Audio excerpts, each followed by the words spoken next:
CIST, une tragédie qui a laissé la chanson française en deuil. En janvier 1986, alors qu'il se trouvait sur la course du Paris-Dakar, Daniel Balavoine meurt tragiquement dans un accident d'hélicoptère à l'âge de 33 ans. Chez lui, son épouse Corinne est alors enceinte de leur deuxième enfant, une fille prénommée Johanna qui ne connaîtra de ce fait jamais son père.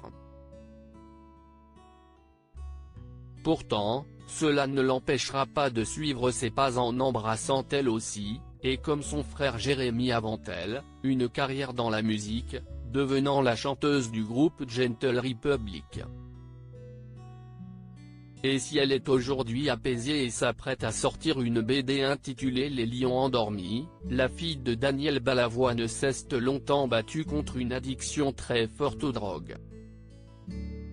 Tombée dedans très jeune, Johanna Balavoine a commencé avec du cannabis à l'âge de 16 ans avant de se tourner vers les drogues dures quelques années plus tard. J'ai hérité, j'étais complètement paumé, je n'avais aucune notion de la vérité comme de la réalité. Et j'ai plongé dans la cocaïne, a-t-elle ainsi confié dans une interview accordée à Paris Match, en kiosque jeudi 26 août. Toxicomane pendant 14 ans, la fille de Daniel Balavoine se refuse aujourd'hui à rejeter la faute sur les autres, et même à régler ses comptes avec sa famille, admettant que pendant ces années d'addiction, ses relations avec ses proches ont été très abîmées. Il y a des moments où j'ai été violente, des moments où j'ai été désagréable, d'autres où j'ai menti, admet-elle aujourd'hui. Quel a été le déclic pour Johanna Balavoine? Malgré tout bien entourée, CIST son professeur de musique, Fabrice, qui a été à l'origine du déclic de Johanna Balavoine, qui a décidé par la suite de soigner ses addictions en voyant qu'elle pourrait perdre pied dans sa passion pour la musique à cause de la drogue. Je dépérissais physiquement, je pleurais trop souvent, lâche-t-elle.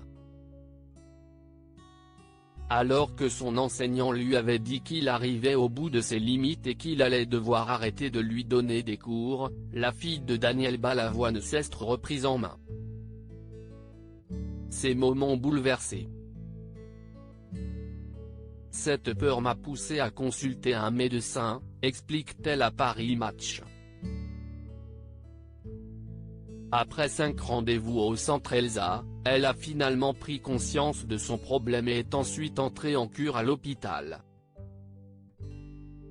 Logée chez un ami à sa sortie de cure, Johanna Balavoine s'est imposé un rythme de vie sain, suivi par un addictologue et un psychologue. Elle a notamment coupé les ponts avec certaines personnes de son entourage, et ce pour repartir sur de bonnes bases, elle qui n'a pas touché à la drogue depuis maintenant 3 ans. Aujourd'hui, je n'ai aucune raison de me droguer. Je me suis organisé pour mener une vie saine.